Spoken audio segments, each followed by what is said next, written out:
I'd like to introduce our first presenter for today.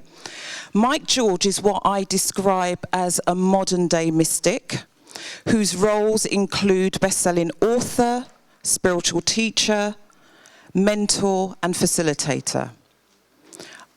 I would describe him as a prolific writer. Earlier today, when we were having a quick conversation, he said that he is always writing.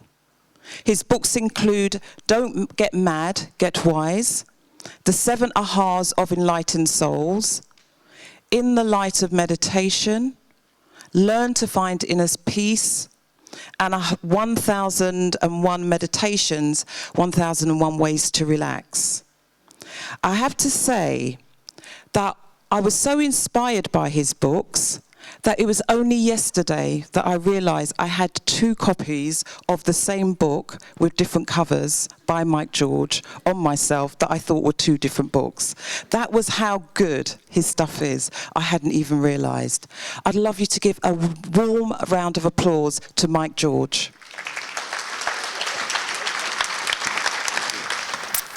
It's not a small topic, and so I'll go straight into it and really just share a little bit of how I see the Holy Grail of all human life, really.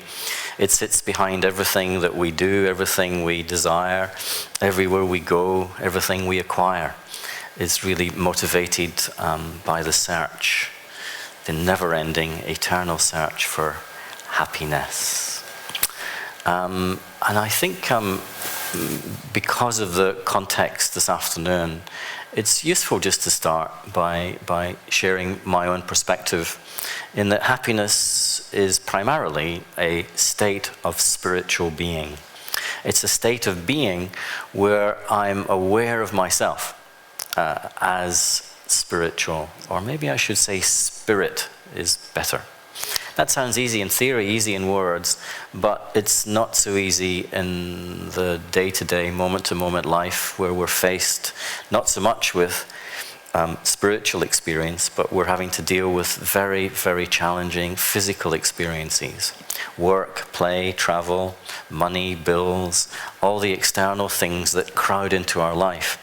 And they all distract us from our primary state of being, which is a spiritual state. And the primary state of the spiritual state is, for me, one of happiness.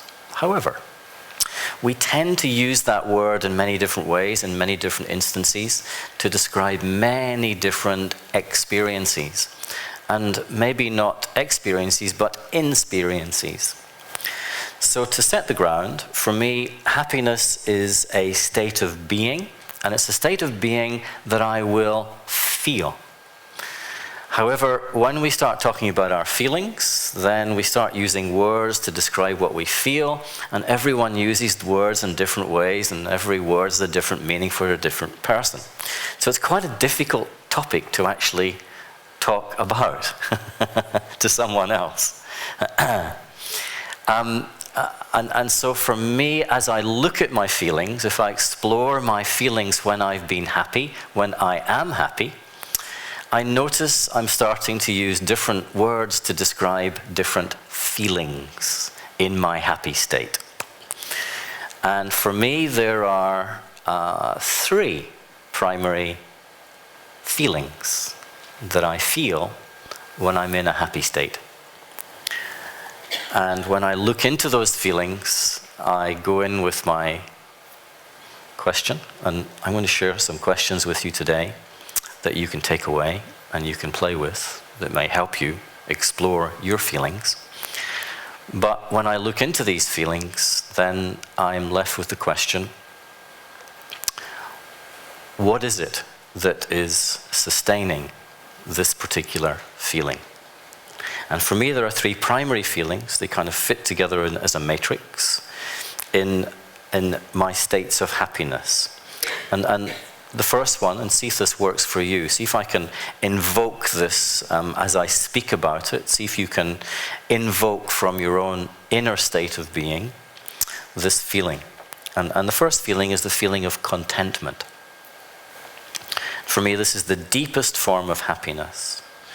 And when I'm content, I notice, when I ask the question, how am I able to sustain my state of contentment, is that I'm not touched by anything. I'm not affected by anything. I'm not affected by anyone that's going on around me, outside me. And if I go right into the state of contentment, I notice that if I'm going to sustain it, ultimately, I have to accept everyone and everything as they are, as it is, at every moment. Simply because the moment I move into a state of non-acceptance, disapproval, the moment I allow myself to be affected by anything around me, then my state of contentment disappears. If I go a little bit deeper, I might recognize that ultimately I'm responsible for that state. I'm responsible for all states that I feel. And that for many people is a little bit challenging. It's a little bit of a bridge too far, a mountain too high sometimes. But most people, they understand the theory of that no one else is making me ultimately feel happy or unhappy. If I believe they are, then discontentment is inevitable. So this is the first feeling in the multi-layered, multi-dimensional, multi-textured thing called happiness. The second is the state of joy, joyfulness. And I don't know if you have a memory or maybe not even a memory. Maybe right now you're in such a state of tremendous joyfulness. As I look out across your faces, probably not. And joy for me is noticed in my experience when I'm in the process of something. And when I look in and ask the question, what is the process? I notice it's in the process of being creative. And having explored creativity for many, many years, I also kind of noticed that this might just be the primary impulse of the human spirit, is to be creative. It's the one thing we're all doing all the time. You're doing it right now, even as you look at me, and even when you're looking straight through me, you're also doing it because you are thinking.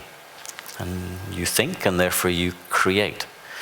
And so the deepest impulse of the human spirit is to create. And the deepest level of creation is to create our own state of being. And so joy for me is felt when I'm in the process of being creative. If you ask the mundane level of creatives, the painter, the poet, and even the writer, they'll tell you there's a great joy in the creative expression that they're using to bring something together, to manifest something in the world. And you'll notice that joy is present also because you lose awareness of the passing of time. You know, when you're in a joyful state, you notice you never look at one of these. Time, you become oblivious to time. In fact, whenever you look at one of these, it usually means you want to be somewhere else. So I'm watching. So joy, in essence, is the feeling that arises when we're doing what's natural to us, which is to be creative. Different levels of creativity. That's probably another seminar. And the third feeling, primary feeling state when I'm in a state of happiness, is bliss.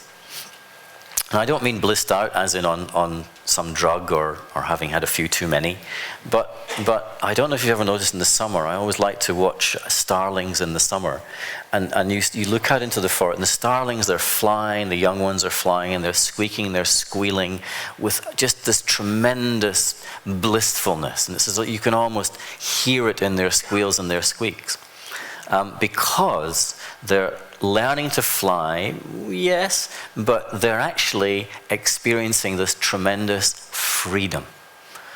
And so when the human spirit is truly free, then this feeling of blissfulness is what arises. In my experience, I can't say I've lived a long time in that feeling or for a long time in any one of those feelings, but I know those feelings at some stage in my own experience. So I have a little theory about happiness, and I think happiness as a state of consciousness is our most natural state. I don't think that's new. And I kind of liken it to water. And today we're very, very focused on the quality of our water. I was reading the other day that water apparently, even just our tap water, has 7 different pollutants, toxins, which are compromising the quality, the naturalness of our water. I'm sure many of you are familiar.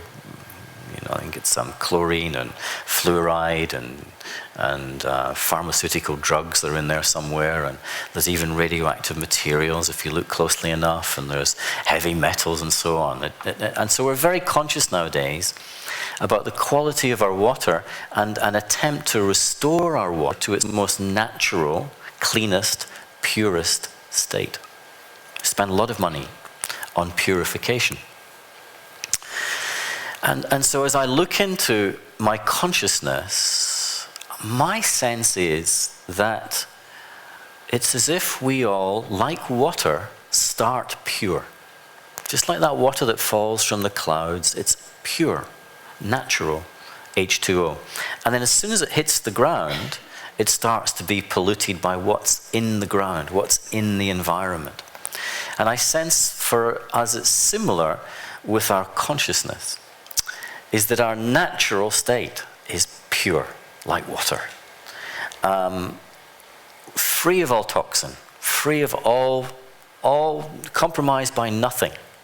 And when we're in that natural state, which I think we do taste sometimes, we feel those kinds of feelings, that contentment, that blissfulness, that joyfulness. I think we say, well, it was lovely. I felt so natural. I felt so easy in those moments.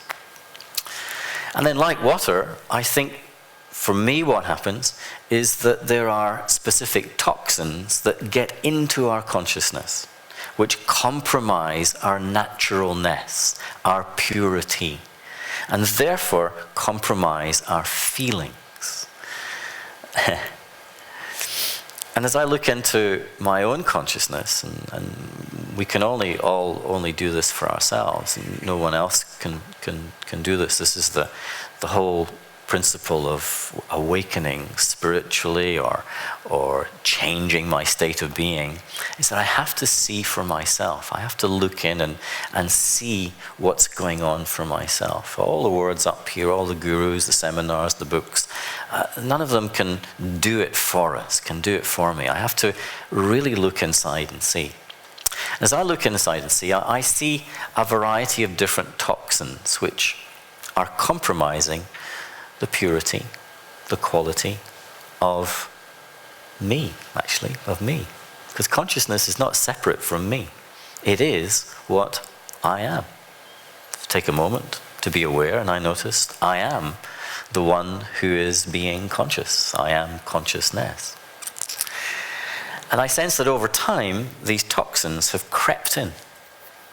And it's the effect of these toxins which is compromising and diminishing my feelings of happiness. So I'm going to share with you now what I believe are some of you won't be surprised at this, the 7 key toxins that I also believe every human being carries to some extent or other. At least that seems to be my experience as I talk and chat and interact with people. And as I share each one of these toxins, then I'm also going to, in the spirit of the day, share with you what I think are the best questions to ask yourself. I can't coach anyone else until I do a bit of self-coaching. And self-coaching means asking myself, the right questions, and then being really aware of the answers that arise within myself. And so the toxins all have one thing in common. They are all of the same thing, if it is a thing, and it's called belief. The toxins that we absorb are the beliefs that we absorb on our journey through life. And the first toxin number one, the first toxic belief that we absorb is that happiness is something that is acquired. We have to acquire happiness. This is why we have virtually the whole human race now in a state of continuous I want this, I want that, give me this, give me that, I want. Desire, basically. Because we've learned to believe that we have to acquire something or someone or someplace in order to be happy. This is why half the human race is continuously on the move. Do you ever sit by the motorway and watch, where is everyone going? Why is everyone on the move? Then I have to be honest, and I think, well, where am I going? What am I going towards to try and acquire? And so for me, happiness is an acquisition, is proved to be wrong, a wrong belief, if there are such things as correct beliefs, when actually in my own experience or insperience, I notice that when I do acquire the object, the person, the place, then I do have a little high, but it's usually followed by I think we all know that in our experience. And so actually the upper that is experienced when we acquire something is short-lived, it's temporary, and actually it's stimulated from outside in. It's not coming from within my own state. It's not my creation. So all those are the signals that acquiring something is not going to bring me happiness. But I kind of think you all know that's pretty true now. Otherwise, you probably wouldn't be here. So the key question to ask myself, if I'm going to do a bit of self-coaching, might be, what is it that I believe is going to make me happy when I acquire it? What do I believe I need to acquire to make me happy? And then all you do is make a little list. Be very honest with yourself, make a little list. And then you have a question underneath that, which says, am I sure? Are you sure?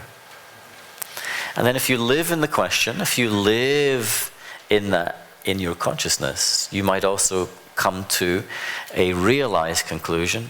No, acquiring stuff doesn't actually make me content, joyful, and blissful.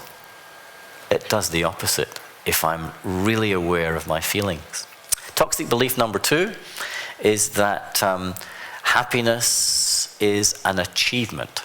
Happiness is an achievement. We've seen a whole industry in the past 10, 20 years explode onto our bookshelves, our seminars, our computers, and it's all based on you have to have clear goals to achieve something valuable in your life.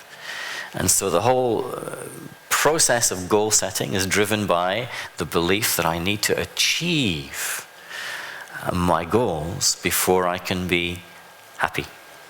And so we drive and we strive and we struggle towards our goals, and I think you probably know the answer to the next question. When you achieve your goal, yes, there is a little moment of something, but then what happens next? I'm off on another journey. I'm off with another goal. I'm off with another aim. I'm off with another picture. And so, in a sense, achievement is always in the future. It's always in the future.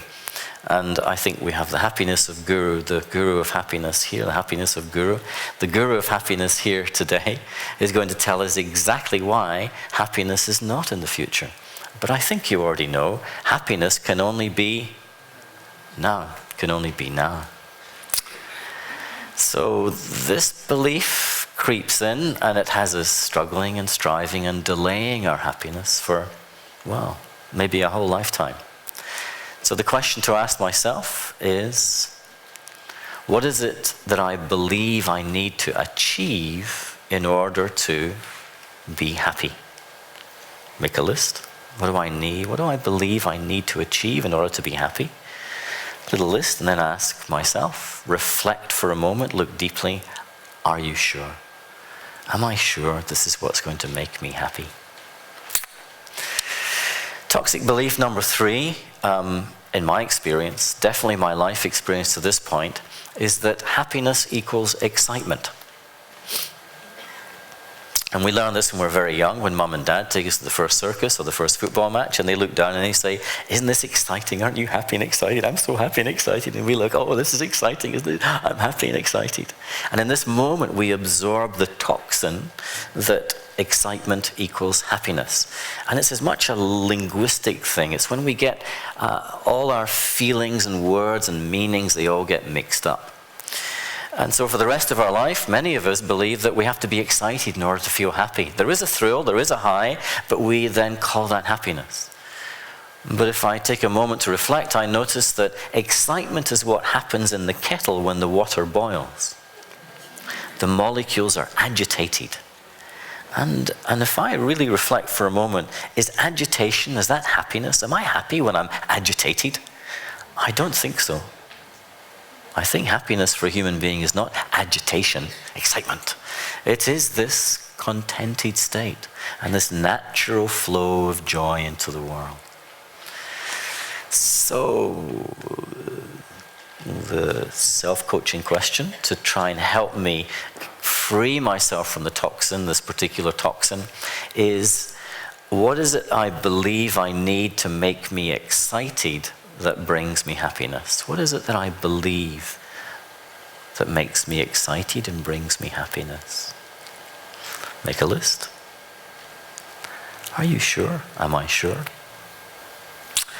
Toxic belief number 4 is the belief that happiness is a dependency. Yeah. That I essentially need someone else to be happy. I need to depend on someone or something to create my state of happiness. And this drives probably just about every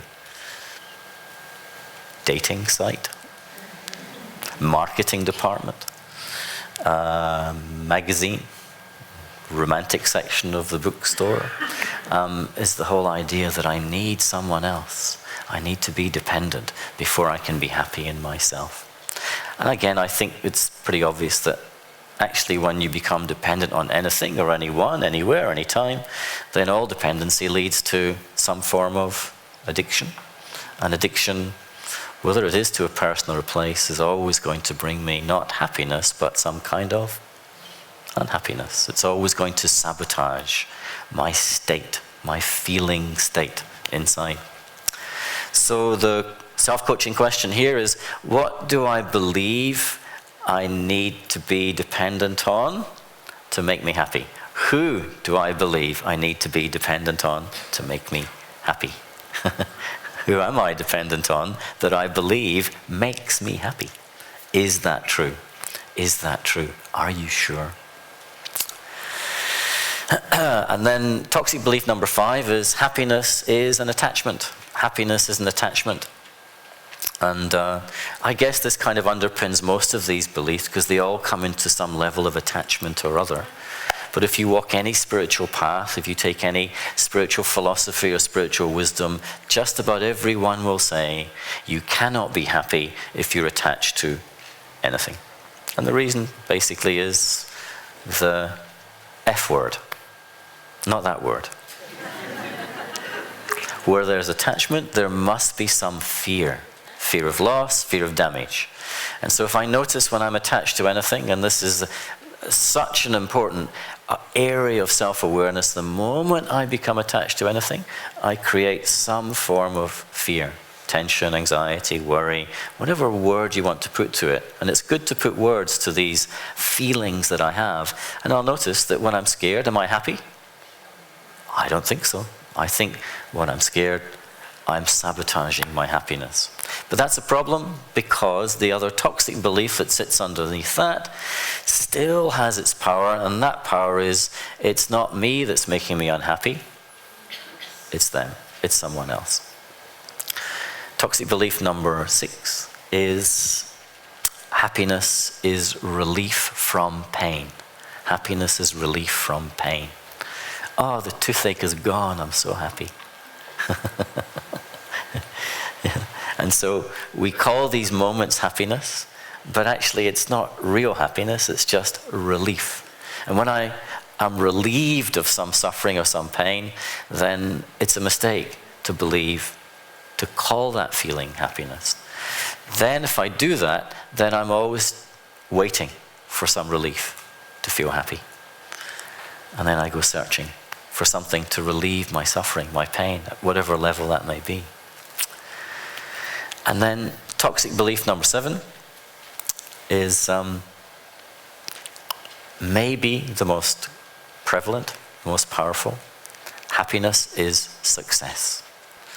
Yes. Is that true? Happiness is success. When we believe happiness is success and we look around the world and we learn to believe the world is a competitive environment, then it's easy to start feeling I've got to compete, I've got to win, I have to be successful before I can feel happy within myself. The magazines and the movies, they all show us glowing, successful, and therefore happy people, and we equate the two, success equals happiness. So we spend our life chasing some kind of success, believing we can't be happy until we're successful. So, coaching question, what do I believe I need to be successful at before I can be happy? Make a list. Ask yourself, are you sure? Is that true? And so these are not just 7, there's probably 77 little toxic threads that have infiltrated our consciousness and that sabotage our state of being, our ability to be content, to be joyful, and to feel that blissfulness inside. And so for me, the process of spiritual awakening is raising my awareness to the presence of these toxins.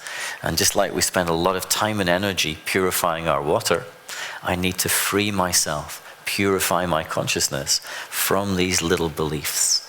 And that means waking up and seeing, that's what's sabotaging, that's what's making me feel unhappy, miserable, suffer, whatever word you want to put to a feeling that is not contented. It's good. So I'm just a bit aware of time. Are we okay? Are we doing all right? So if we could So you far, so pause good. there? Yeah. We've done our 25 minutes. Okay. So I really hate to stop you there because No, don't hate. Just stop. It's a That's fantastic. Not a good word. Sorry. It's happy. okay. We're happy. Yeah. But that was wonderful. Okay. And before I say our thank yous, I'd like to open it out and invite some questions. I'm sure there are plenty of questions. We've got some roving mics in the room. Just show yourselves, please. Not me though. I'm not roving. Not yet. Just indicate if you have a question. Yeah. So can you wait for the mic, or will you be lovely? Thank you. My name is John. First of all, thank you very much. I found it really interesting. I'm really new to this, so that's hands up number 1. Sure. But I did find that really interesting. But everything was saying there is not happiness. The toxins appears to be sort of temporary states that we see, etc. But they are all temporary states that seem to be fundamental to a capitalist society. So therefore, would you say that you're saying that a capitalist model cannot be a happy model for people? Yeah. You've got a minute to answer that, Mike.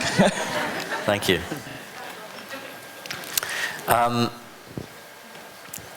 What I've described really is what we absorb. It's what we've learned.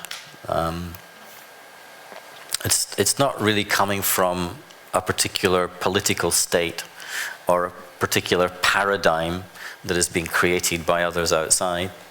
It's really something that we create within ourselves, and we nurture and we sustain within ourselves.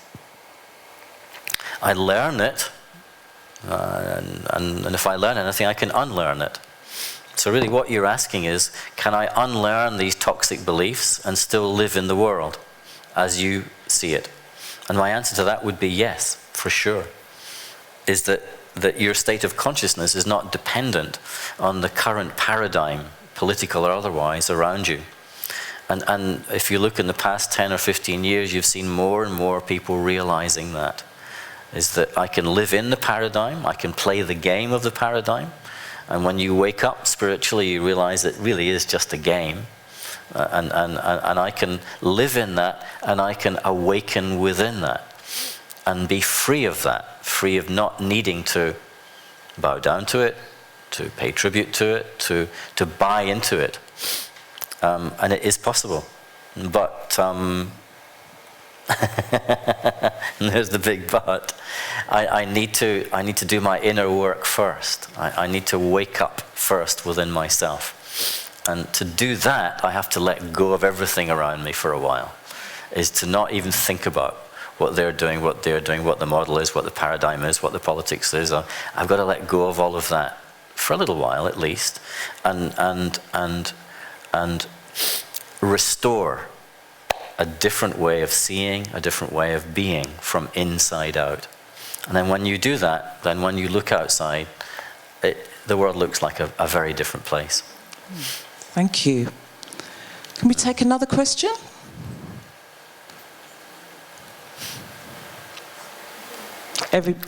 Lovely, thank you. That's fine. No questions. No. Yeah. Really, it's mainly based on this happiness for achievement and the journey. Because in a sense, it's probably the definition of a journey, because we all sense that in trying to find who our true self is a bit of a journey. So it's a contradiction there. So what... and some would say that maybe once we're achieving what we meant to achieve, what is our best, the rolling life, how else can I put it? So I'm trying to be brief. So. No, it's good. It's a good question. Yeah. I get the question. Okay. In essence, you can't achieve yourself. Yeah, if you want to keep it really short, you cannot achieve yourself. You cannot even go on a journey to find yourself. You don't need to go anywhere, because you're always here. I'm always here. There's a lovely title. Wherever you go, there you are. Yeah. But the habit of looking, the habit of searching is just one of those habits that we've developed. The belief system that you have to search and go on your spiritual journey and the pilgrimage and the great quest and the metaphor of the mountain and the highest state. For me, I'm not saying it's nonsense, I'm saying it's non-sense. Doesn't make sense from a spiritual point of view. But it takes a little time to realize that. I don't go anywhere, I'm always here. I can't even see myself. I'm the one who's looking. That's when it gets very interesting. Yeah, I'm the one who's aware of being aware. Therefore, I am just awareness. And so I'm aware that I'm looking. And there it is. Here I am. Here I am. That's all. And when you find that, there's the word find. See, I'm already in the language. When you're in that state, then all the search ends. You don't look anywhere. And you don't try and be anything other than being yourself right now. And that's the ultimate contentment for me. Enough? Thank you Fantastic. so Thank much. you But very much. before you leave, I just want to say one thing to you. I mean, I think that was a perfect place to leave us at. We will be coming back after tea break to talk some more with some questions. But Here I Am is a very poignant place for us to pause at.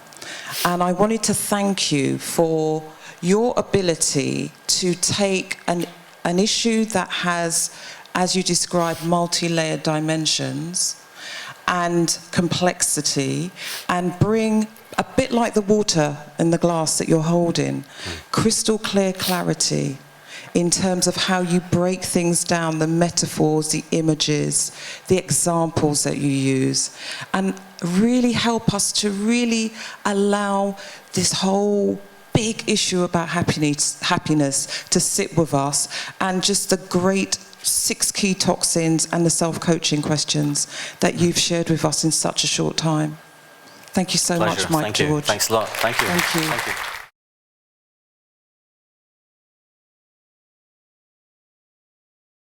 I'd like to introduce you to Dr. Robert Holden, who is one of the world's leading coaches, coaching leaders in business, education, politics, and healthcare. Mike has already described him as the guru of happiness. He has this amazing ability to take you from the dark to the light in a way that you will appreciate in a moment.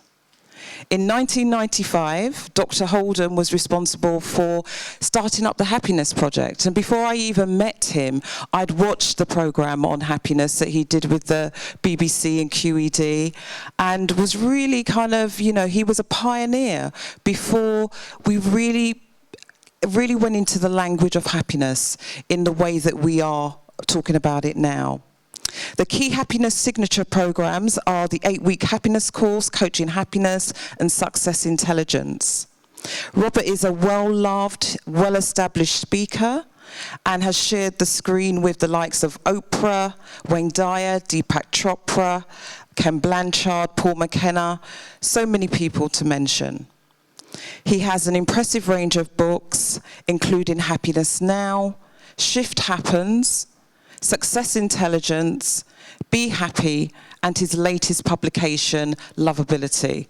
Can you give a warm round of applause and welcome to Robert Holden? So this is my first visit to Global Cooperation House. Have I said that right? Global Cooperation House. So it's very lovely to be here. It's not my first contact with the Brahma Kumaris. I think it must have been something like 1990 when I took 10 classes in meditation. I remember the man who introduced me to the BK philosophy and to meditation was a man called Don Fulcher. And he said that we would get together at 4 o'clock, which sounded good until I realized it was 4 a.m. and not 4 p.m. Are you sure? I said. Are you really, really sure? 4 p.m. seems so good. But it was 4 a.m. And I remember after the first couple of lessons, we went and played golf together. And he beat me by 26 shots, which is quite a lot. And I didn't play well that day. I couldn't get the ball off the ground. So I basically putted all the way around the course pretty much. And then we did a couple more classes, and then we played golf again. And I beat him by 26 shots. So that was a swing of 52 shots. And I remember him saying that he thought the work of Brahma Kumaris was good, but he didn't realize it was that good. And so it really helped my golf, you know, in a big way. So I've been aware of the work of Brahma Kumaris over the years. I have a great love of yoga. My first spiritual teacher was an Indian man who introduced me to some of the yogas, particularly of India. Bhakti yoga, the yoga of love and devotion, is what I've been writing about most recently in a book called Lovability. So it's just to say I feel very at home here, and very grateful that I've been invited to be part of this afternoon's conversation. And it is a great conversation, and it's a great title, and there's several bits that I would like to address and respond to as well, in terms of also what Mike has covered. And to echo Jackie's words, I think it was a huge amount actually distilled, perfectly distilled in such a short period of time. So I think I might start with the challenging times bit, because I've just come back from a month with my family in America, where we were just helping to support a PBS show over there called Shift Happens, based on one of my books. And on that PBS show, I began with this quote. And this is just to test your knowledge of English literature. It was the best of times, and it was the worst of times. It was the age of wisdom, and it was the age of foolishness. It was the epoch of belief. It was the epoch of incredulity, toxic beliefs. It was the season of light. It was the season of darkness. It was the spring of hope, and it was the winter of despair. We had everything before us, and we had nothing before us. We were all going direct to heaven, and we were all going direct the other way. And that's from Tale of Two Cities? Yeah. Charles Dickens. And, written, nearly 150 years ago. The story, nearly 250 years ago, I think. And yet, like all great literature has this capacity somehow to touch the moment, but somehow also be timeless. And I remember when I first read those words, I thought to myself, my goodness, he could so easily have been talking about today and the state of the world today and where we appear to be at. We forever seem to be at a choice point, personally, but also collectively.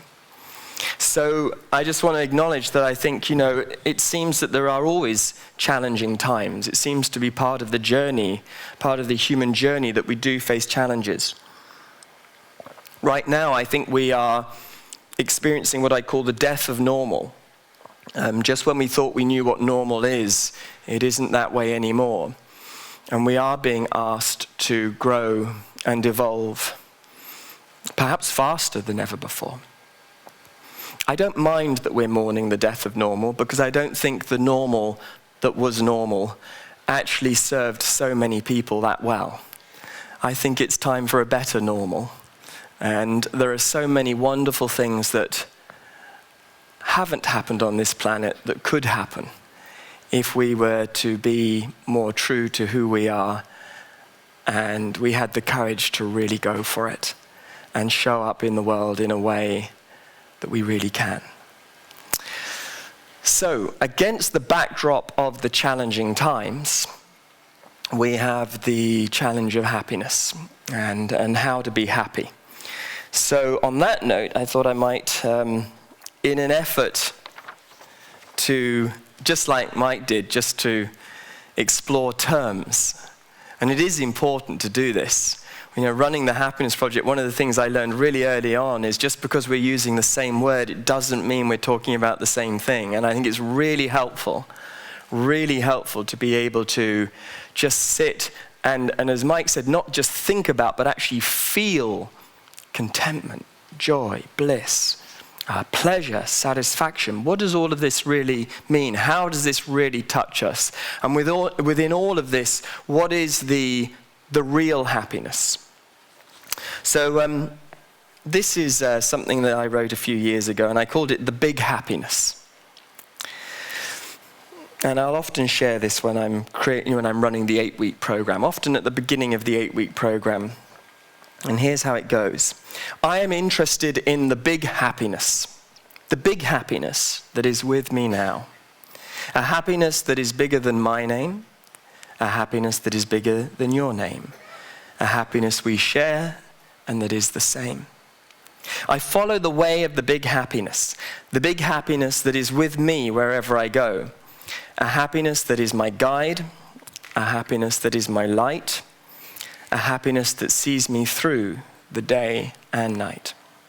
I live in the big happiness that breathes life into me, a happiness that is solid ground, a happiness that does not come or go, a happiness I feel when I'm in the flow. I give myself to the big happiness that holds me when I cry, a happiness that finds me when I'm lost, a happiness that loves me well again, a happiness that makes me whole again. It is the big happiness that I love, a big happiness that does not wobble when I am low, a happiness that is not up, nor down, nor temporarily so, a happiness more honest than the stories we tell, a happiness that tells us, I know you, and I love you, and all is well. So that's called the big happiness. And I guess that was really my attempt to touch a happiness that isn't just the absence of sadness. You know, it strikes me that so often we're introduced to happiness as the opposite of something. So it's the opposite of pain, it's the opposite of sadness.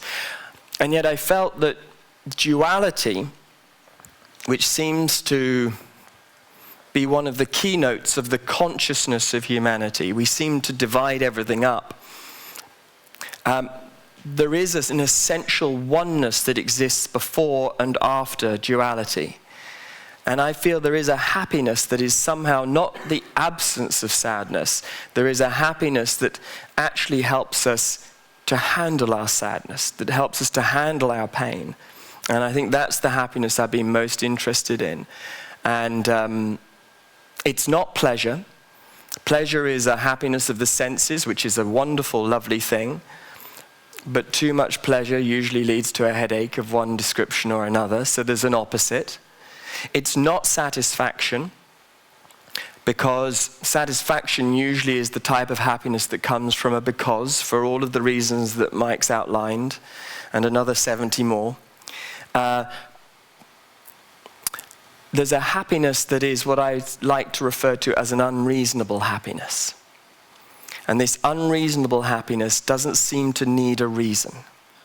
This happiness, as Mike has really showed us, is not an it. It's not something to be acquired. It's not an achievement. It's, I would say, not even a state of mind. And as listening to Mike, Mike's saying that, happiness, a state of being, a state of spiritual being, I think was the words you used. For me, that's my experience of true happiness, that happiness is not a state of mind. There are states of mind that can help you to access that happiness, which is a state of spiritual being. Gratitude is a state of mind that can access it. Forgiveness is. But actually, happiness is just you. It's your being. The way I put it in a book called Be Happy is that happiness is you minus your neurosis. So it's just you when you're not being neurotic. My first spiritual teacher, the Indian gentleman who I met, he offered to teach me the secret of happiness one day, which was very nice of him.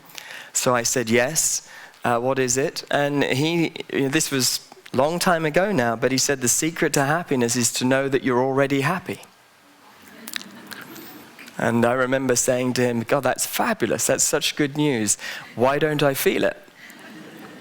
And I guess one of the reasons why, you could say that I didn't feel it is because the toxins were in there. Those toxic beliefs were in there. So I think really, just to clarify terms, I think happiness is us. It's our true nature. Now, after that, we can have some fun. When I was studying psychology, I often reminisce on this, I studied for 6 years psychology, sociology, and philosophy. We didn't have a lecture on happiness. Well, actually we did. We had one lecture on happiness. It was called Subjective Well-Being, which doesn't sound very happy. It's quite clever, actually, subjective well-being. It's because basically it means that when, according to some psychologists, if you were to go and visit a psychologist and you were to say you're happy, they're going to translate that as subjective well-being. So they're thinking you just think you're happy. Now we've got some work to do, But basically, we did a sort of a lecture on subjective well-being, and it wasn't great, I have to be honest. And after that training, I did wonder, why hadn't we studied happiness more? And I think, on reflection, one of the reasons why we hadn't studied happiness more was because we had never really asked ourselves, what's the purpose of happiness? Happiness has been described, and I quote, as a pleasurable emotion with no evolutionary value. So it's nice, but it doesn't really have any point. That's probably a reason why we didn't study it in our syllabus. But on the program, the 8-week program, and the 5-day course that I lead, I love to address this question, what is the purpose of happiness? Because I actually do believe that happiness has a purpose. And ultimately, I think the purpose of happiness is to help you to be authentic and to be true to yourself. And in challenging times, I think one of the greatest things we can do is to work out for ourselves what authenticity means and how we could be true to ourselves. And when you're faced with the greatest challenges, to be able to sink inside yourself and make access to that place in you that knows, to that wisdom in you that is part of your spiritual DNA, and to ask yourself, how can I be true to myself today? What could I do that could be truly helpful in this challenging time? Well, I believe happiness is trying to show you how to be authentic. And the reason I think like that is because I have noticed that when people are authentic, they are naturally happy. They're not trying to be happy, they're just naturally happy. When we are inauthentic, we often feel unhappy. That's the purpose of unhappiness. Unhappiness is just trying to show us where we could be being more authentic. This is just one of the purposes, I believe, of happiness, but I think it's an important one. So the purpose of my work with the Happiness Project, ultimately, is to help people to give up the search for happiness so that they can follow their joy. Two completely different paradigms. The search for happiness, as we've heard from Mike, really is, it's based on an idea that it's not here. You're only going to search for something if you think it's not here, or also if you think it's in the future. Following your joy is a whole other proposition. Can you feel the difference, just even in the words? Searching for happiness, can you feel how that somehow feels future tense? It's outside of myself and it's future tense. And then following your joy, well, that's a whole other thing. Following my joy. That doesn't sound future tense. That feels like I'm being asked to follow something that's already here, to pay attention to something that's already here. And this isn't about becoming something, this is about being, and it's about being, I believe, in a way, what we already are. And the key is to do that now. Not after the challenging times are over, which is often, what we do is we say, my God, when these challenging times are over, then I'll look after myself. Then I'll get back to doing my yoga. Then I'll get back to my meditation. Then I'll stop eating crisps for dinner. It's like, but what we are asked to do is actually to do that now, in the middle of the challenging times. Happiness now. Most of the times, our ego believes in the idea of now. It's just waiting for a better now before we do it all, But it's like, no, now, in the middle of the challenging times. So that, for me, is really the heart of the work, helping people to follow their joy. Now, when we do run into those challenging times, I think if we really pay attention to them, I think we will notice, and this is what I've noticed personally, is that, and this is just going to throw out an idea to you, see how this lands. But what I've learned for myself is that there is no such thing as a dark night of the soul. When I pay attention to myself in the middle of a challenging time, what I can feel when I really pay attention is that what I call a dark night of the soul is really a dark night of the ego. It's my personality that's going through the trouble. It's my self-image that's rocked. It's my ego that's having the really hard time. And it's actually when I can attend to that suffering of the ego, the self-image, the pain, that amazingly, I start to be aware of the big happiness. The support that is there somehow behind the scenes. And the support that is offered, I believe, from the soul, from the unconditioned self. So I guess what I've learned is that I honestly do believe that our true self, what I sometimes call the unconditioned self, is always in a state of harmony, in a state of peace and happiness. That is the big happiness. And that in a challenging time, we are called to bring our self-image, our ego, our personality, whatever you want to call it, our separate self, our sense of a separate self, we're asked to bring it back to the soul, to the self that we all share, and rest, and take instruction, and have guidance and support along the way.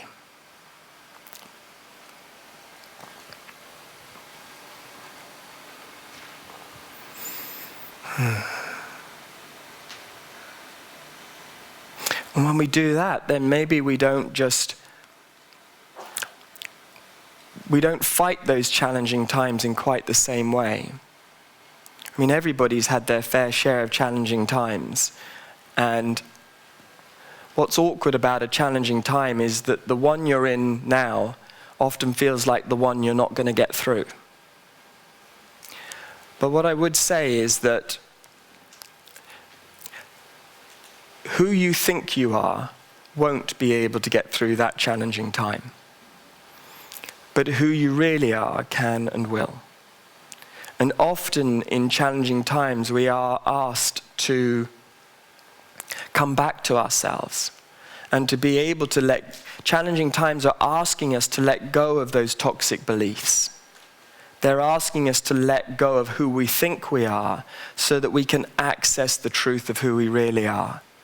And I do honestly believe that's one of the great functions of a coach, by the way.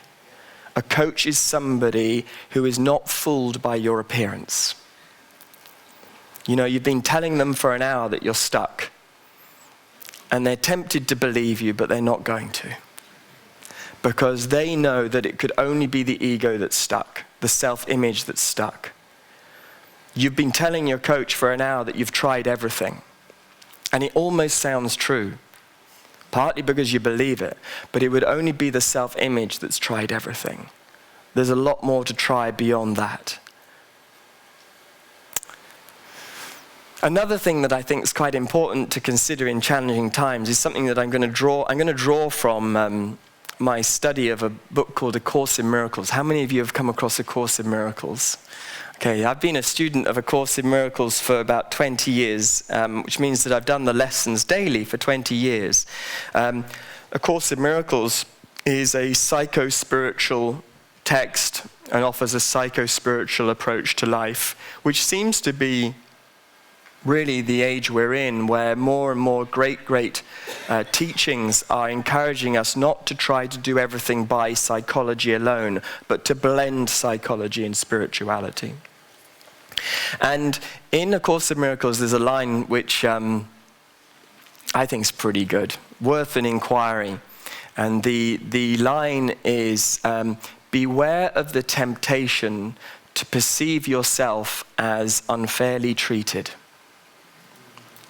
Beware of the temptation to perceive of yourself as being unfairly treated. In challenging times, it can really feel like the world has it in for you. That somehow you've got singled out and that the world is doing something to you. And not just the world, by the way. It depends on our conditioning. It depends on the toxicity of the beliefs. You know, we may even give this one to God and say that it's God doing this to us. And in my experience, again, when you pay close attention, what you will often find is that what the world appears to be doing to you is what you're already doing to yourself. And so in challenging times, we are called upon to look at all of the places and all the ways that we are treating ourselves with a lack of care, a lack of love, a lack of consideration. And part of being true to ourselves is to be able and willing to come back to loving ourselves and saying, okay, well, even if the world does appear to be neglecting me, I won't neglect myself. Even if the world does appear to be rejecting me, I won't reject myself, my true self, my spiritual self. And so in some ways, I think the challenging times are a call for us to, as I say, truly love ourselves and to be a loving presence to ourselves. One last idea, which I think is personally a great key to happiness, but also worth bearing in mind in challenging times. And I'm going to draw from the book Shift Happens again. There's a chapter in there. All of the chapters in Shift Happens are based on principles. And the principle is, if you are alive, you need help. Okay? If you're alive, you need help. And what I would say is that, in my experience, when it comes to challenging times, and actually, even when it comes to happiness, ultimately, we are not called to do life by ourselves. Often, the great unhappiness is our dysfunctional independence. An independence is probably a toxic belief. If we crafted it, it would be something like that in order to be happy, I must do everything by myself. So there's a dysfunctional independence here, where I've taught myself that I have to do it by myself. And I would say that that can often be a great cause of unhappiness in our life, the thought that actually that's true. One of the reasons why I'm still so interested in happiness after 20 years of study through the Happiness Project is because I'm convinced that our happiness is our gift to the world. One of the things that I've tracked and enjoyed for so long is how when people are truly happy, one of the great expressions of that happiness is an altruism, is a desire to support and encourage the happiness of others. We know we can't make people happy, but we would love to encourage and support it. And so this shows me a cooperation, if you like, which is the opposite of a dysfunctional independence. And so once again, in challenging times, when you hear yourself say, I can't handle this, that's true if you mean that your ego can't handle this. It's not true if you are referring to your soul, but when you're referring to your soul, it's no longer an I, it's a we. And we're allowing ourselves to be helped and guided and blessed and inspired along the way. And I do think that's the ultimate key to happiness and to challenging times, is to be willing to let ourselves be helped. And it's one of the great joys of coaching, and why coaching works so well is because even when somebody makes the decision to sign up for coaching, just that, they're already beginning to move out of dysfunctional independence. When 2 or more people join in the name of Spirit, you will always have a breakthrough. On that note, thank you. Thank you. Thank you so much, Robert. I'm really keen for you to ask your questions just before we take a tea break and I hand back over to Davina. What's resonated with you? What do you want to ask or say? Can we have the mic over here?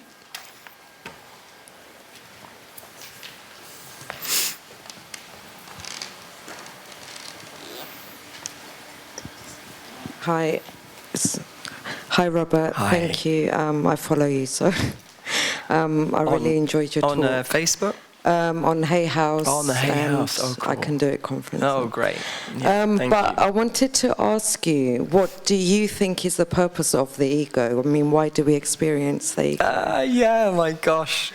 Oh, what's the purpose That's of the for ego? everyone. Yeah, I'm aware of many, many theories because, like you, I've asked the question so often, what's the purpose of it?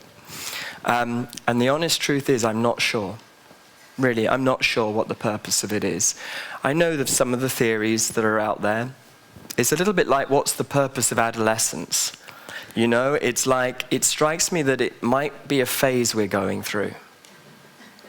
But I don't ultimately know. What I try to be careful of is I try to be careful of the theories that try to oppose the ego. Because in my experience, opposing something doesn't ultimately help you to handle it well. Does that make sense? So I think it's much better that if we can, we cultivate a sense of acceptance, a loving acceptance, not a resignation, but an acceptance where we can sort of say, when we notice the voice of the ego, we can say something like, hello, my old friend. Here you are again. Here you are again. So your theory is, I shouldn't talk to that stranger. Your theory is, I shouldn't go for that job interview. Your theory is, I shouldn't, do you know what I mean? And it's like, and every now and then I do think, we're entitled to ask that voice, where do you get your information from? Because it sounds so real, and true and authoritative. But my experience is to give it some acceptance, not oppose it. Try not to make it wrong. And at the same time, if using Freud's definition of the ego, which is, this sense of a separate self, I do honestly believe that our true identity is a shared identity. I think, in the Eastern traditions, when we're asked to explore what is real, my understanding of that inquiry, or my understanding of the word real, means what is beyond time and space. What is changeless about us. And I think it's fair to say the ego is forever adjusting itself, changing, moving around. But there is something amazing when we drop past that. When you ask a question like, who am I without my self-image? It's like, you just drop into this timeless place of, it's dynamic, but the essence of it doesn't change.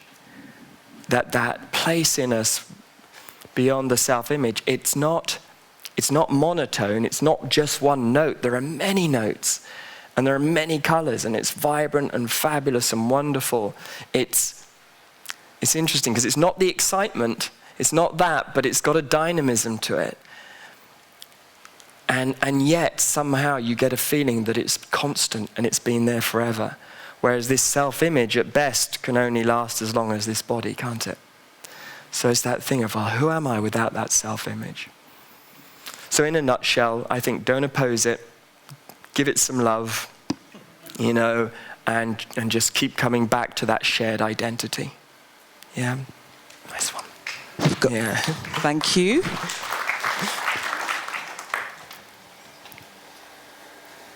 So we've got another question over here. Oh, excuse me, yes? Thanks for your... Is the mic on? Yeah, thanks for your presentation. I just wanted to take you back to the US when you're talking about your work with PBS. Yeah. It would be great if you could put some feedback to them and say if your program could be made available on DVD, because a lot of their programs aren't available here in the UK.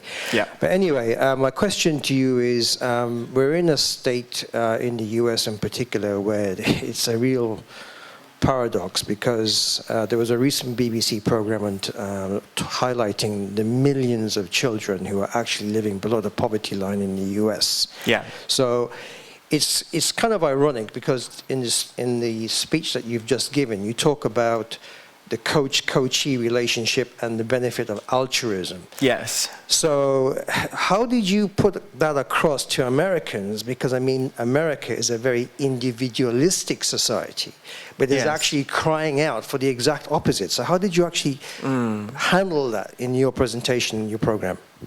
Yeah, I think it is fair to say it's a great point that that's a sociological term of the individualistic culture. There does seem to be a trend of more and more countries, particularly as we become urbanized, becoming more and more individualistic at the moment. And we think of ourselves as sole identities. And again, I see that as an expression of separation and of separateness. And I honestly do believe that fundamentally, if we are to be happy, we have to be willing to let go of what Einstein called the optical delusion of separation. We do have to do that. I think it's a huge question, and one little bit I could just perhaps say is that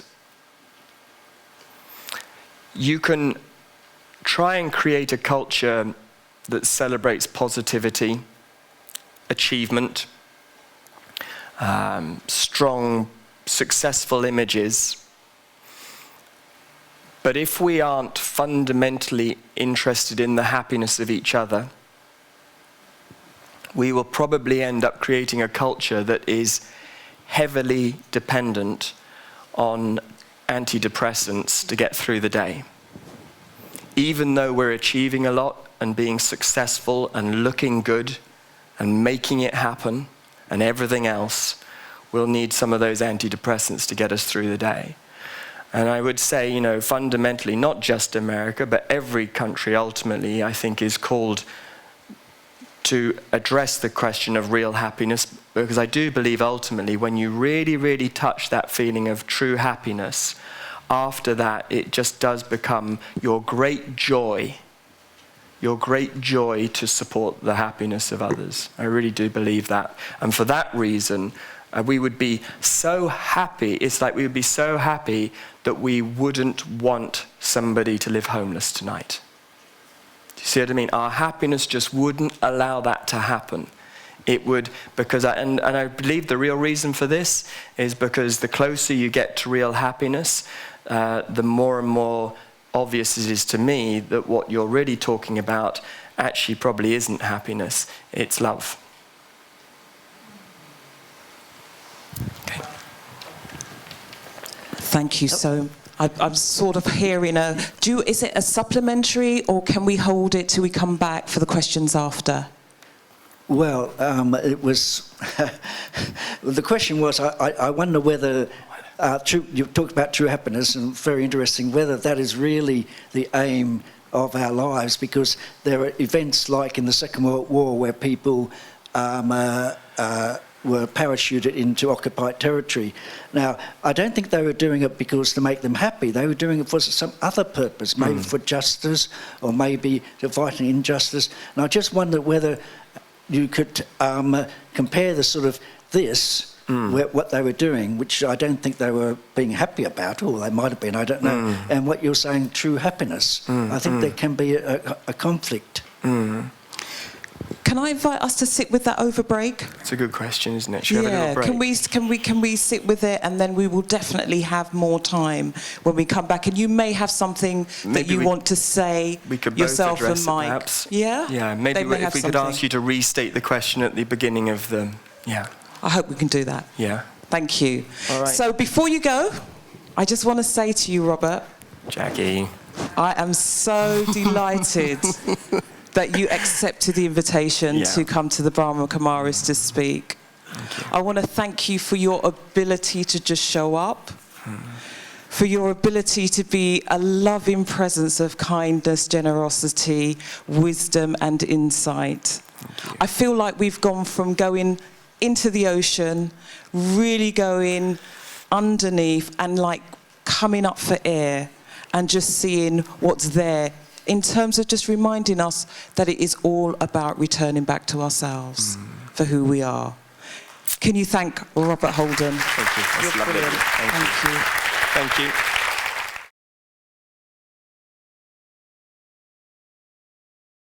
So much.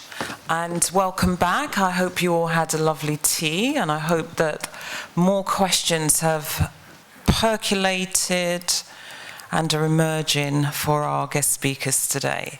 So we're going to move straight into the questions. So please put your hands up if you have a question. I'm definitely going to come back to your question that you asked before the break. But before, just a couple of new questions from the floor. So we've got someone over here, one person over here. So there's some lady over here in the white. Thank you. And if you could just let us know who your question's for, or whether it's to both of our presenters today, that'd be lovely. Thank you. So my question, I think, is probably to maybe both presenters, is a bit following on from the thing about the ego, and I kind of think of the ego like the struggling ego, and finding a resonant place to take care of it and move from the dysfunctional independent. In a way, the difference between, say, coaching and therapy, and how important it is to feel like a real sense of light or yes about the person you're working with, and how to reach out into the world if you've kind of, I don't know, in some ways maybe made lots of, I don't know, you have a strong sense of your unreasonable happiness person, but sort of forging a way into a more of a we, and the therapy come coaching question. Does that make sense? I'm wondering a little bit the difference between therapy and coaching, and how to feel comfortable about making moves. Lovely. Thank you.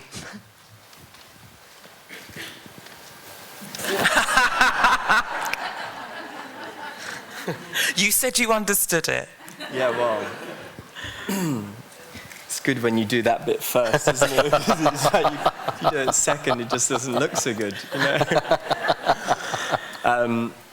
One of the reasons why I was so pleased when coaching appeared, which in my life, that's how it was. It somehow just appeared. It was suddenly something that people were talking about. Why I was pleased to join in with coaching is because I felt that when I was sitting with somebody and having a conversation with them, what came to me stronger and stronger really is that most people don't really need more therapy. They need more clarity. In other words, that they're not broken. They may feel broken, but they are not. The essence of who we are is not broken. The self-image can fall apart at any given moment, and that's probably why we feel broken, because we're so identified with the self-image. And then we go, my God, I need fixing, I need healing, I need therapy. My experience is that, as I say, most people just need more clarity about who they really are. More clarity about what is important. So, for instance, more clarity about what happiness is, more clarity about the toxic beliefs that I'm putting in the way between me and a happiness that already exists.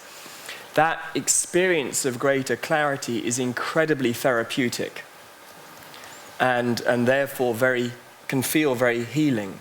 But that, for me, is one of the reasons why I was really pleased to come and join in with the coaching wagon as such. The other thing that I would just emphasize with the coaching, which is what I love, the feeling of equality that's in the conversation. I believe that is there in many counseling paradigms too. If you take something, for instance, like Carl Rogers' work, where Carl Rogers said, unconditional positive regard for who's in front of you, that's coming from a place of equality. There's an old saying that when the teacher is ready, the student will appear. You may have heard it the other way around. But when the teacher is ready, the student will appear. In my experience, often, when the coach is ready, the client will appear. And the client will tell you about something that's going on in their life, and you're there going, how do they know about my life? Mm-hmm. Oh my God. You know, is this a joke? You know, are there cameras on me right now? Is this candid camera? You know, it's extraordinary that they will present something that is absolutely just right up for you in your own life right now. And yeah. Mike, do you want to add anything Just to that? two little things, yeah, it's fantastic. Just a couple of things. Although Robert sort of accentuated this dysfunctional independence, I also sense that there needs to be a period of complete and utter non-dependency on anyone and anything. And the reason for that is most of us carry what's called the loneliness chip. Yeah, in other words, it's very difficult for us to be alone, on our own, with ourselves. And for me, I only speak from experience, that I've spent some really substantial periods on my own. And it's only those periods where I've begun to really see with clarity what the ego is and what it's doing. And that for me is absolutely essential. If you're going to enter the territory of spiritual coaching at any level, call it spiritual, call it coaching, then you need to, for me, I need to understand how I create the ego. And it's not just, Mike is gone? No, I'm still here. It wasn't coming through really clear on the mic. Do you want to borrow mine? Do you want to just check? Can I borrow the handheld? Can we borrow the handheld? Thank you. Great. Thank you very much. Am I still here? Is it turned on? It's not turned on, Mike, I don't think. Little red button on the bottom. See? What were you saying about things turning up to... Little red button. Here we go. Okay. Lovely. So where was I? Oh, yes. The ego. And so I need to really understand how the ego is created and how it's ruling my life. When I talk about it, actually it's not a separate thing. It's a mistake that I make. And that mistake for me, and see if you can see this, is when you lose your sense of self in something that you're not. And that takes place in your mind. This is why Robert was talking about, he was indicating the mind is not what I am. I have a mind, but it's not me. And so this is where meditation comes in. And you sit and you meditate, and you notice, wait a minute, there's me, and there's the place where I create thoughts, ideas, images. I bring up my memories, my concepts. That's the mind I bring them into. But the mistake we make is we go into what's on our mind, and then we allow that to shape me, to shape the I. That's why transformation means to transcend form, the action of transcending form. I'm allowing an image, it can be any image, it could be this floor, this building, what's in the mirror, any image in the mind. If I lose myself in it, I take the shape of it. And then anything threatens it, and then I feel threatened. And that's why the ego takes everything personally. So I have to come out of the mind, come back to the center, and this is the practice of meditation and the cultivation of self-awareness as opposed to what's on my mind awareness.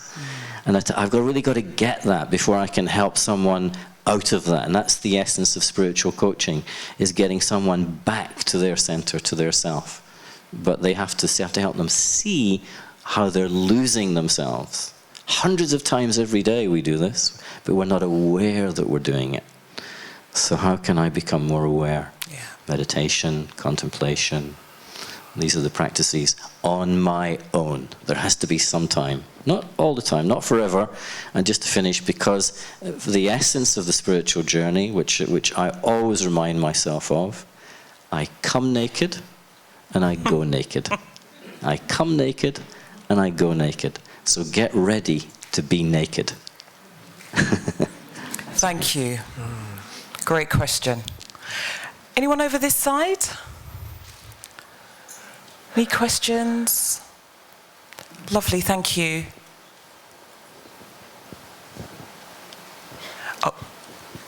Oh, yes, me?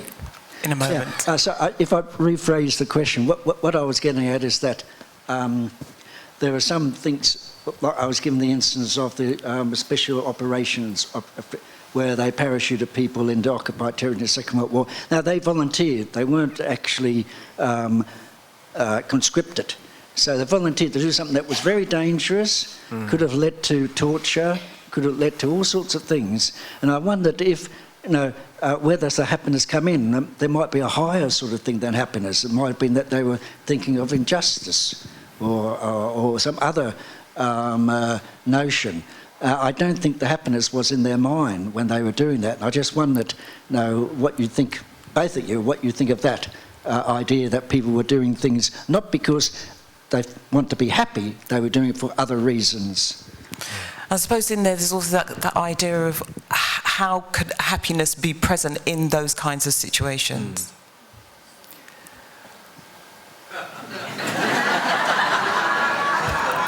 Well done. Yeah. It's good. Touche. I think he was waiting for that moment. Fantastic. I missed that one. Well, I mean, there's a number of answers from me to this question, but I'll throw one out and see how it sits. And in actual fact, it was happiness that they were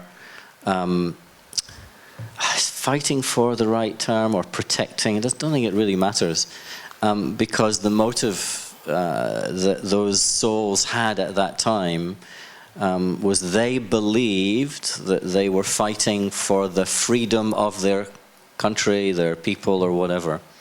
And so that belief basically is the protection of freedom, and that's really a protection of one's happiness, because without freedom there is no happiness. That's why I talking earlier about the bliss of that freedom, and that freedom is an intrinsic part of the reconnecting with the big happiness Robert's talking about.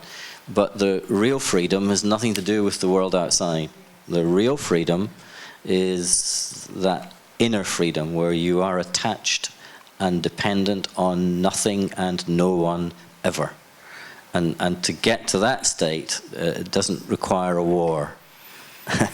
It doesn't require flying planes or anything like that. That's another.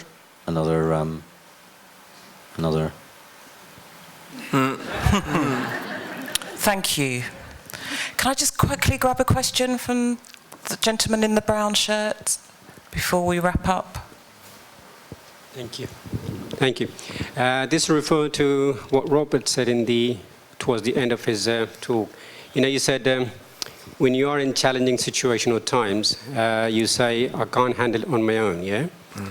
And this is referred to your ego. Now, how do I know this is my ego and self-image saying I can't handle it, or it's the weaker part of me, or the dependency saying I can't do it? Because the reason I'm asking this, because whenever I say I can't do it, I don't refer to my ego.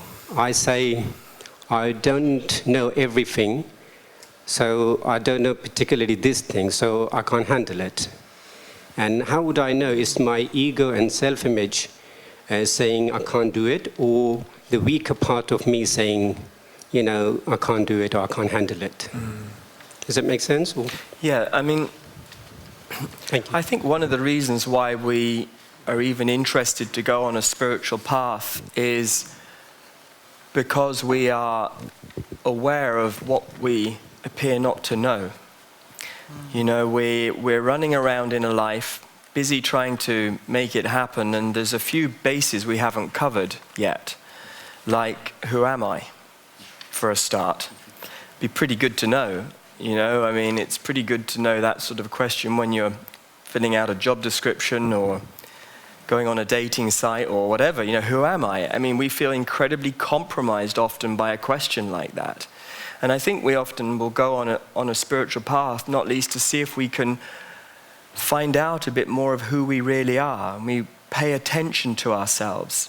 And part of a spiritual path, I think, is to become discerning enough so that when we refer to I or me, or any personal pronoun, we actually know who we're referring to.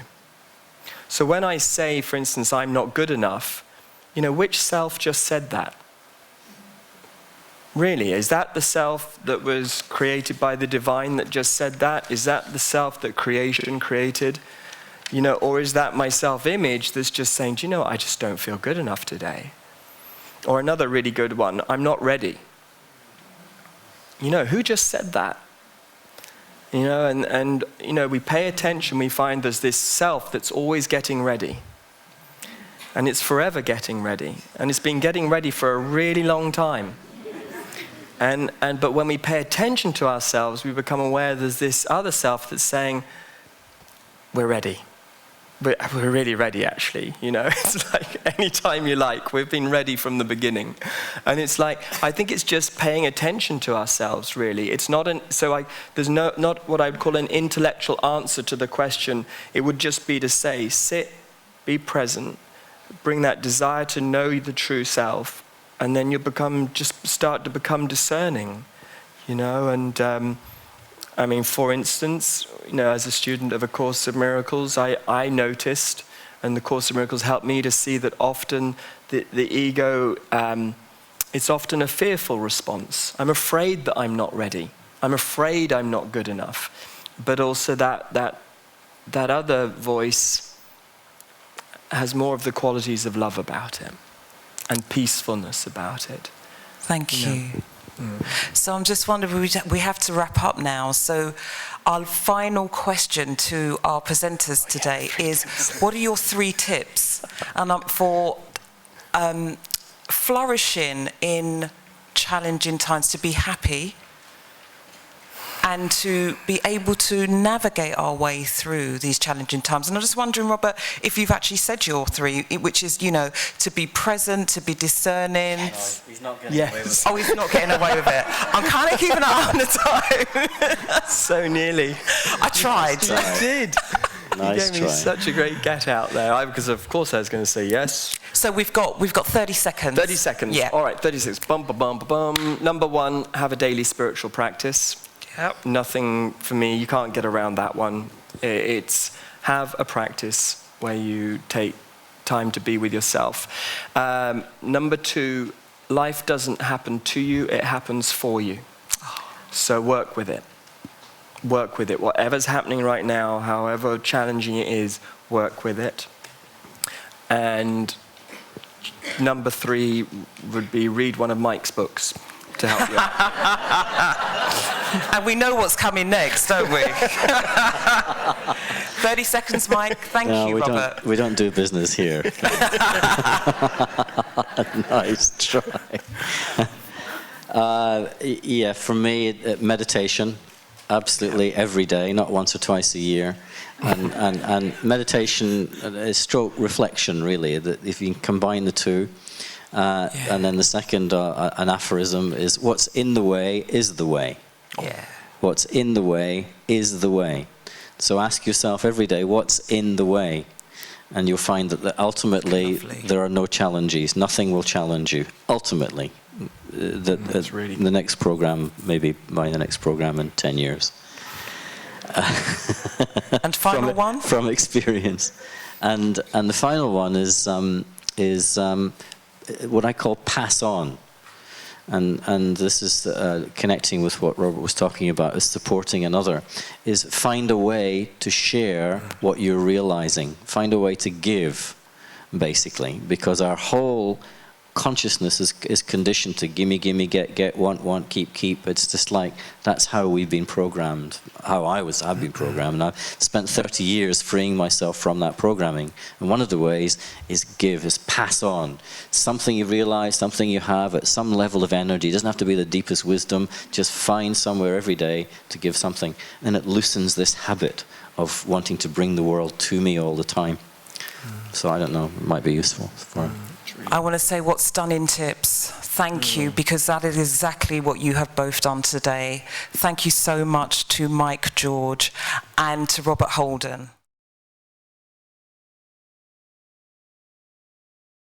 Maureen Goodman is the Director of Programs of the Brahma Kumaris and has, I can't tell you how many responsibilities here in London, in the rest of the UK, and responsibilities and duties around all over the world. She's also very much of a coach to many people who bring their individual spiritual and personal problems to her, and she's always a great listening ear and a terrific coach. But what amazes me most about Maureen is that with all these potentially heavy duties and responsibilities, there is a warmth and lightness about her. She's the embodiment of contentment and smiling. So I quite often have to look down and see if the feet are actually touching the ground or not. So with that, I shall just invite her to float up and give us her take on that. Come with it, Maureen. Om Shanti. Greeting of peace. I'm always a bit frightened of these introductions because you have to live up to them. But it's very nice to meet you all, and it's been just fantastic to hear Robert and Mike, with Jackie, with Davina. And, you know, you may have thought you were coming to a program about happiness, but goodness, haven't we had a lot of depth about really how to live in a way that is fulfilling and in a way that is not just keeping happiness to myself, but it really is sharing happiness. And actually, I just want to respond to the last question, if I may, about the person who, you know, that this whole thing of doing something so challenging, a risk to life, like going behind enemy lines in the war, etc. And although, of course, haven't been through that myself, but have read about the lives of people. And there seems to be a quality in what they do that has really gone beyond themselves. And it's not just a question of doing something, but it's like there's something in the soul that is driving them. They are doing something for a higher purpose. And perhaps they are not even consciously making a choice, but there seems to be something of greatness about them. We really live in a world where we need greatness, and there's not enough of it about. I suppose I wanted to start really sharing about someone who has been a great inspiration to me for happiness, and her picture's actually here. And she's somebody who was the head of our spiritual university worldwide until from 1969, when the founder passed on, to 2007, when she passed on. And, you know, our university is headed by these incredible women, and one of them, who is the head now, she inherited that job at 91, at the tender age of 91. She's actually coming next week, so watch out on your emails. We'll invite you. There's bound to be a public event with her. She's 97 now. Incredible. Some of you met her, Daddy Janki. But Daddyji had this smile. She headed up this big organization. She had lots of things coming to her every day. And I would say to her, Daddy, it's like when you smile, the sun comes out. It was such a beautiful feeling, such a deep smile from the inside of her being. And it's because, as has been mentioned by my friends, it's because she was so truly, truly authentic that she would never ask anybody to do anything that she herself had not been through and experienced. And I remember once she was talking about leadership, and she said, well, if you want people to respect you, then first respect yourself. She didn't say give respect, but first respect yourself. If you want people to love you, then first love yourself. And then she said that a leader is someone who's always alert and accurate. And the main quality of a leader is humility. And because she lived by that, she had true, true happiness, a great treasure store of happiness. And when I think about, how I've moved on that path of happiness, I can't say that I'm happy all the time. There are times when it may dip a little. But if I compare what I was 30 years ago or whatever, there's a huge difference. And I think one of the keys is that, and again, I'm just really reiterating and expanding a bit on what's already been said, the whole key is about identity and that self that isn't you and the self that is you.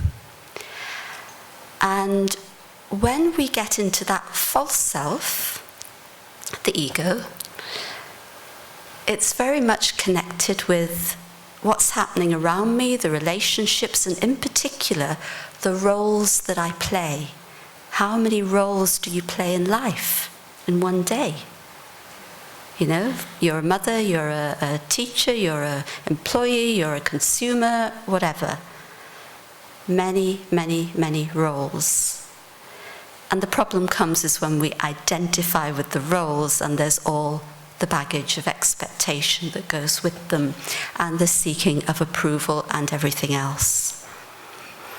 And I know something that Daddy Janki talks about a lot is that if you feel at any point even the slightest bit of insult, that you're being insulted by someone, it means that it's your ego that you're living out of.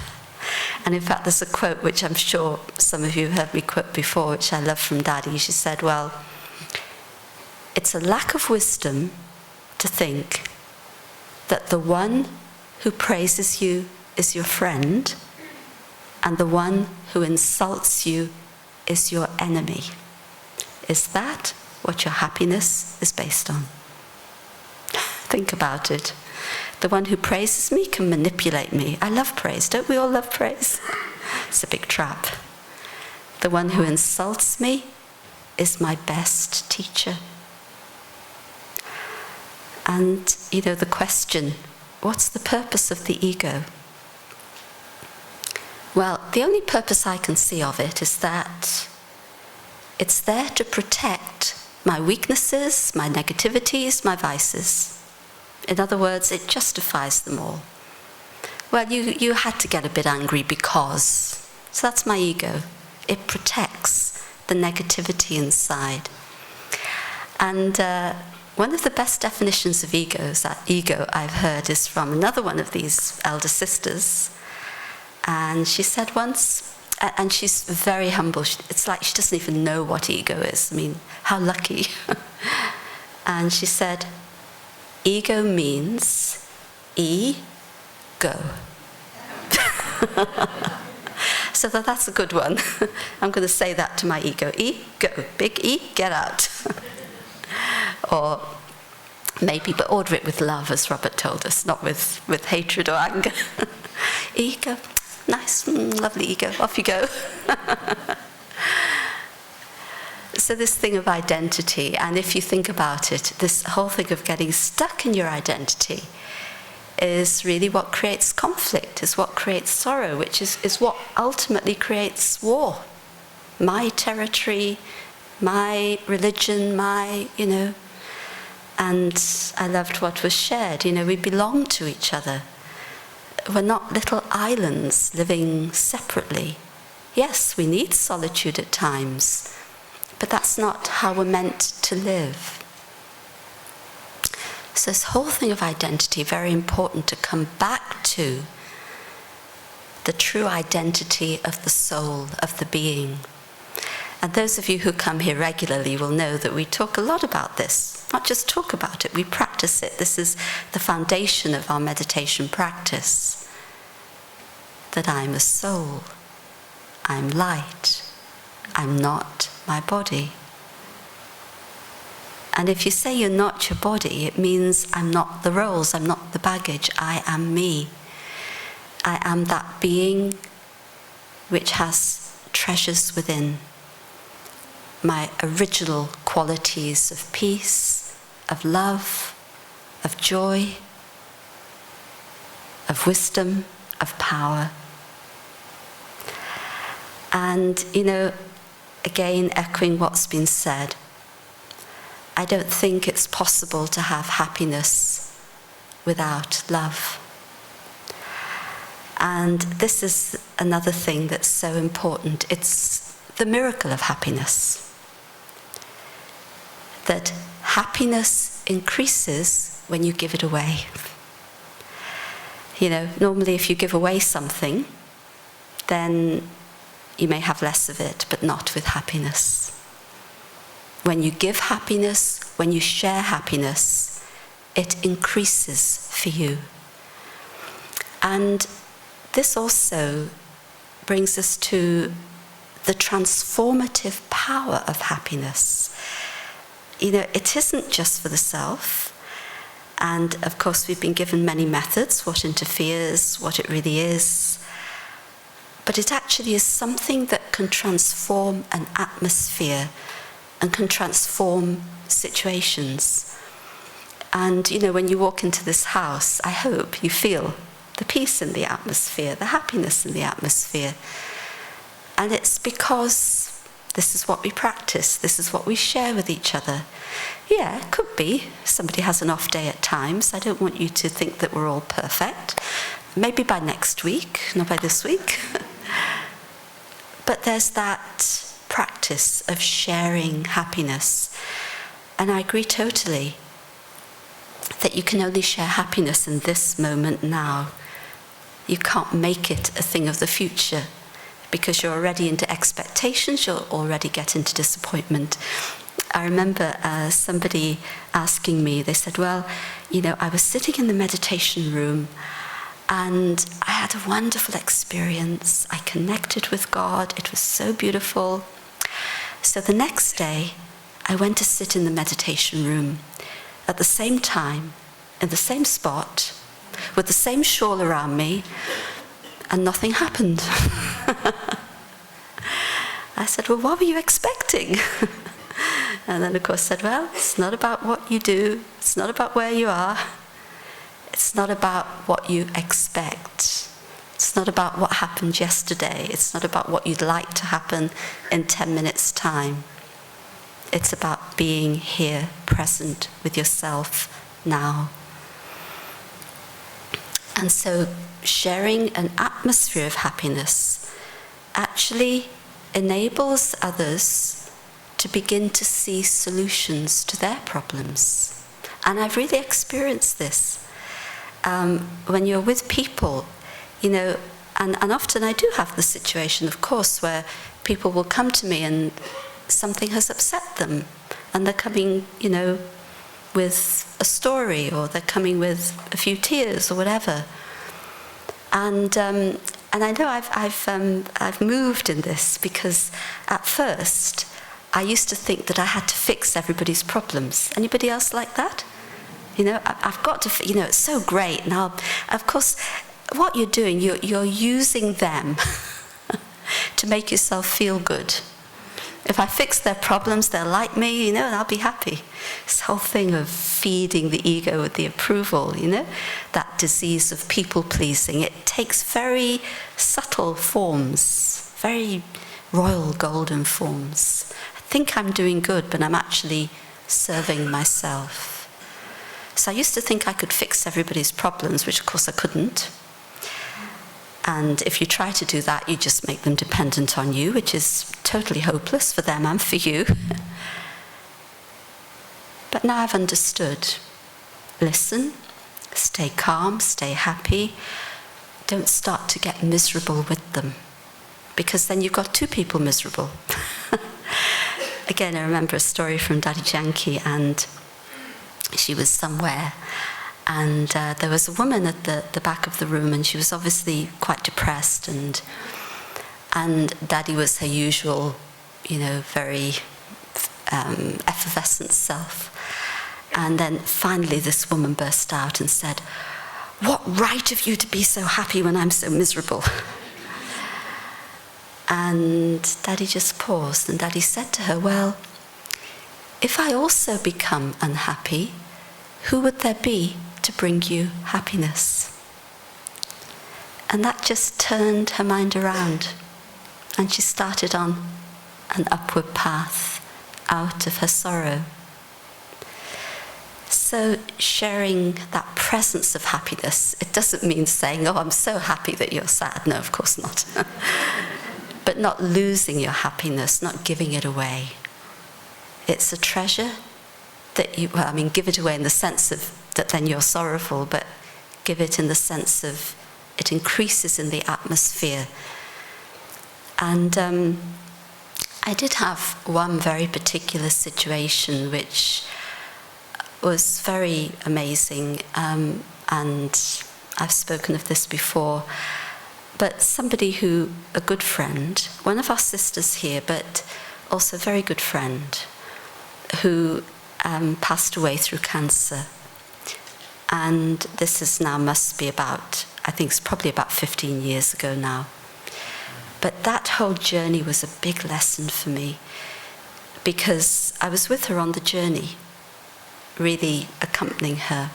And I'd made that commitment. You know, sometimes when you really make a commitment to someone, and I knew that to help her, even in her suffering, I had to stay happy inside. And it took a lot of inner strength. I really called on God to help me. But I knew it was the best thing, because it created an atmosphere where she could maintain her connection with God.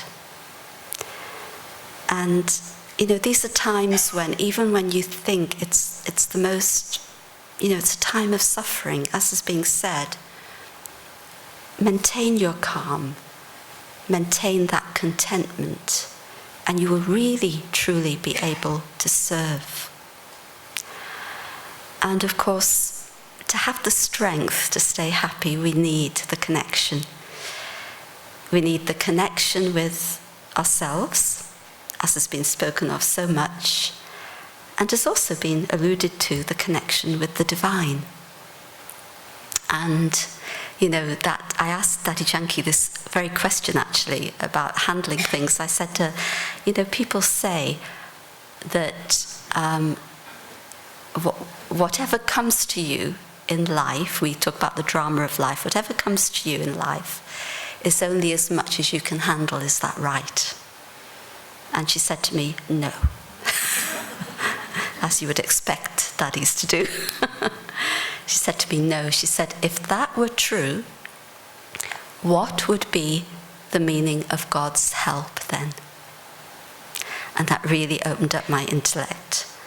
And like you were saying, it really made me say, if there's something in front of me, if I have faith, if I have trust, I'm not going to allow that commentary, as somebody called it, the health and safety commentary, go on inside, that, well, you can't do this because you can't, you're not, I'm not going to allow that to stop me. And I'm going to say yes. And in that is our growth, is our transformation. And the more we deepen that connection, the more we feel that inner strength to be able to stay true to ourselves, even when many may be pushing us in another direction. Because there is very little truth in this world at the moment. There's a lot of deception. And when we try to live with that power of truth, there are many forces that say, you're mad, you're crazy.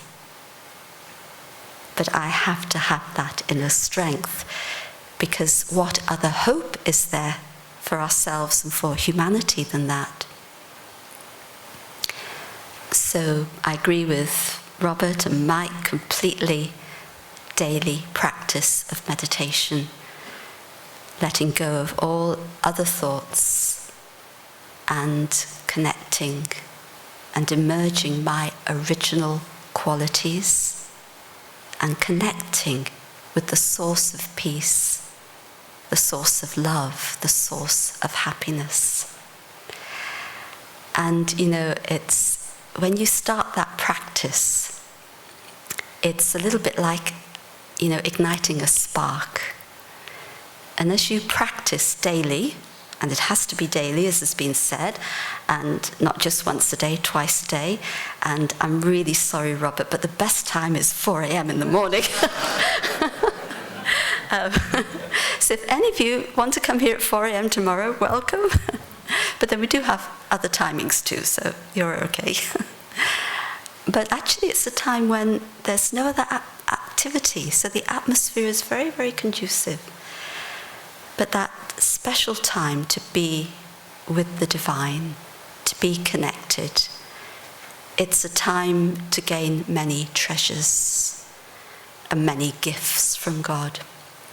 And so it's like igniting a spark, and then the spark grows into a flame, and then into a welcoming, warm fire of love, of happiness, of peace.